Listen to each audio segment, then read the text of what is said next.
সুপ্রভাত বন্ধুরা, এই দেখো আমি আজকে কত ফুল আমার গাছে ফুটেছে।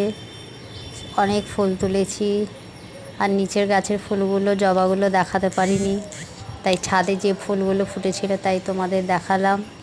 এই দেখো সকালবেলা ফুলগুলো তুলছি, খুব সুন্দর ফুল ফুটেছে। আর পুরো ফুল তুলে আজকে ঠাকুরকে পুরো সাজিয়েছি।